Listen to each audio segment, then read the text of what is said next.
Have you ever wondered about buying a $1,000 house in Detroit? This is a $1,000 house that someone just bought in Detroit. Check this out. First of all, look at this neighborhood.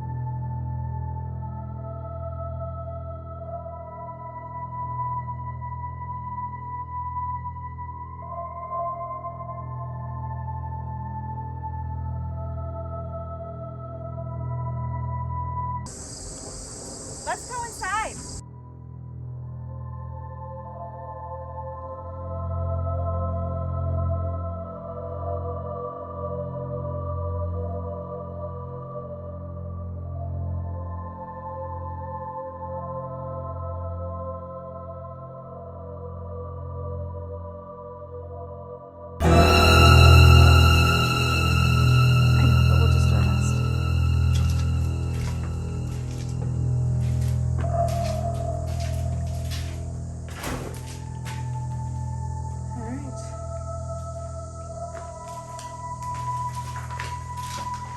This is the kitchen.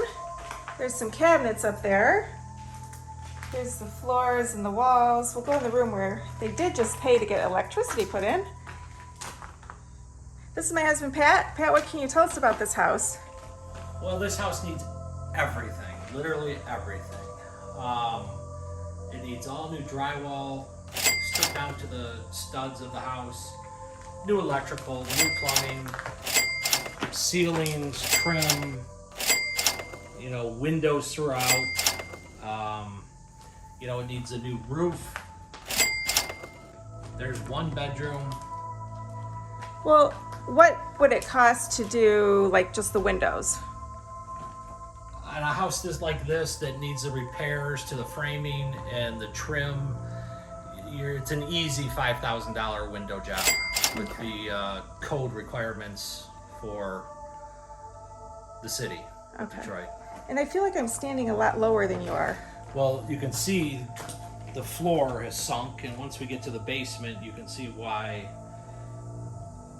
the foundation is failing here, and why the floors on the first floor are sinking. What would you say it would cost to put in a new kitchen in there? Just a reasonable one like what we do with our rentals? Like a Home Depot? Well, once the windows are done, it's all drywall, new floors, a couple $1,000s is not, it's an easy kitchen job, cabinets, countertops, tile backsplash, new floor. Can we show them the weird bathroom? Sure. So the woman that bought the house that kept saying to me, the bathroom didn't make sense. The bathroom is off the kitchen, and there was a toilet here, a sink there, and then the bathtub was in the corner. But the strangest thing is this house does have a second floor that's never been finished, but it walks through the bathroom.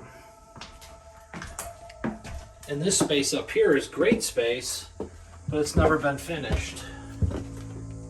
These steps are so little. Not code, so they'd have to be changed. This is good space, but the ceiling, it would be a low, room ceiling. Here's one of the biggest things about this house. You can see that it's a cedar shake roof on here is original. So this entire thing needs to come off and then boarded and then roof shingles. Okay. It would just be a narrow or a height. I'm not that tall, but this would be your max height of your room. So it would make a great, kind of bunk room or something, but not really a master suite and bathroom.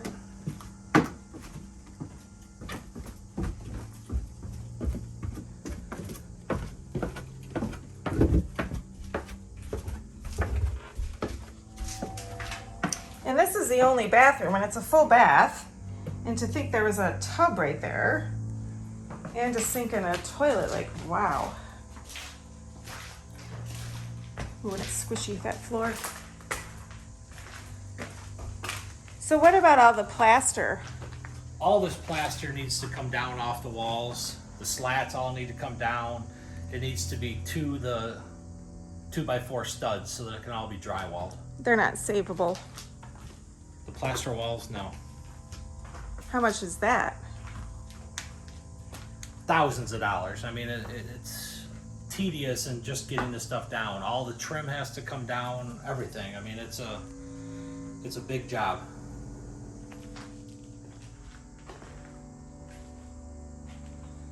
This is the main entry. Doesn't have a door. Living room, I guess. And this is what, dining room?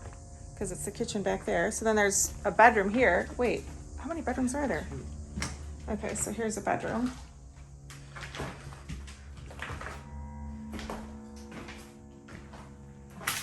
You know, one of the biggest problems in doing this up to code in city is that, you know, this house is full of lead paint. So it's got to be done correctly, taken down and bagged and sealed and disposed of correctly, because, you know, this is 60 years of paint on the walls, and you can tell it's lead paint in a house when the walls do what we call alligator. That's a sure sign of lead paint, when it cracks like this. And we have really tough restrictions in Detroit about lead paint, especially if it's an investment property. Lead, period. You know, paint today peels. It doesn't crack like this, and that's the sign of lead.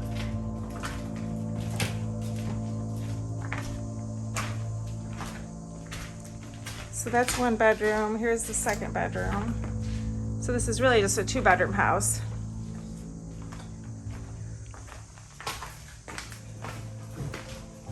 With a miniature bathroom.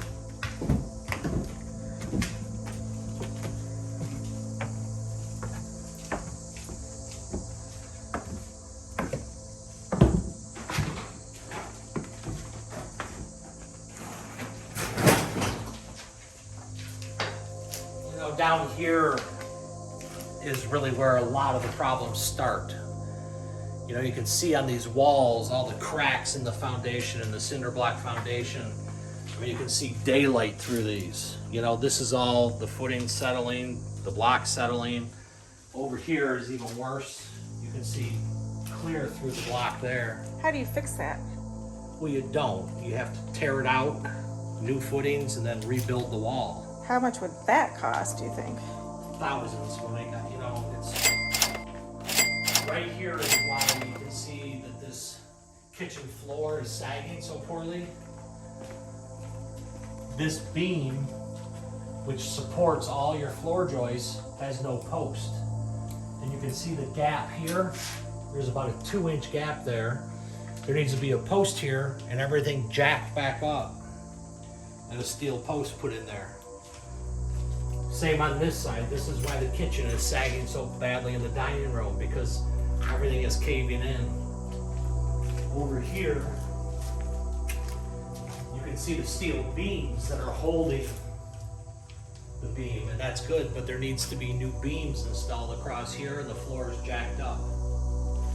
Over here, you can see a stair step right through the foundation all the way outside, where you can see the daylight. And across here, you can see all the cracking and the bowing.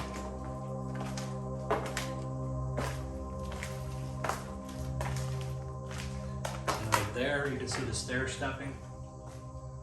Where's the cracking going there? All that's cracking there. All this right here. See this? Yep.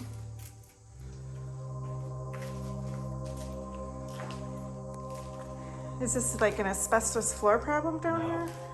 Oh, there's something. It's just cement.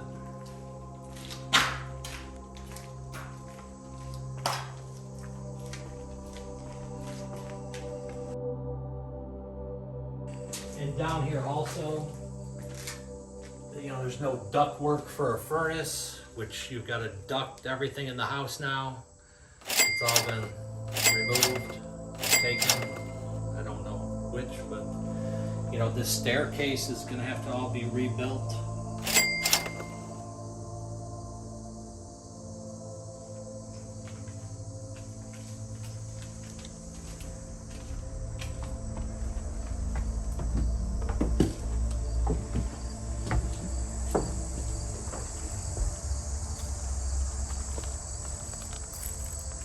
So Pat, Outside of this house, this is all lead paint peeling.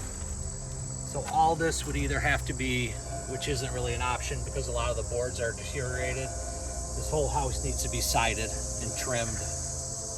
do you side over it? Is that what people do? Yes. And then there's this vacant lot next door. But There's what's a that? house there. Oh, but isn't there a lot in between? Oh my gosh, you can't even see the house over there.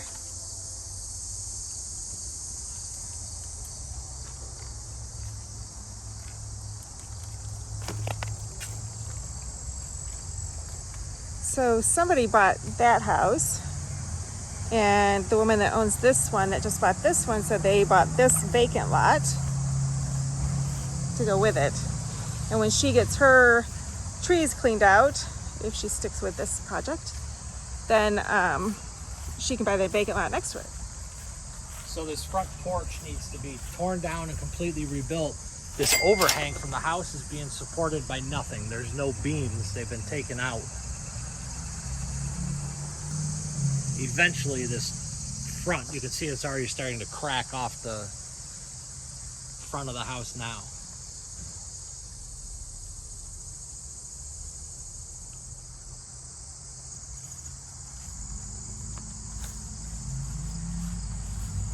You know, to me, it's a shame what the land bank is doing by selling this $1,000 house to somebody and expecting that they're going to put the money required back into a neighborhood like this. This is one of those neighborhoods of Detroit that just needs to be torn down, you know, unfortunately.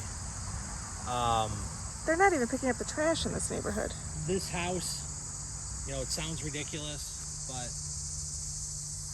you know, you're looking at probably close to $80,000 to $100,000 to get this house right.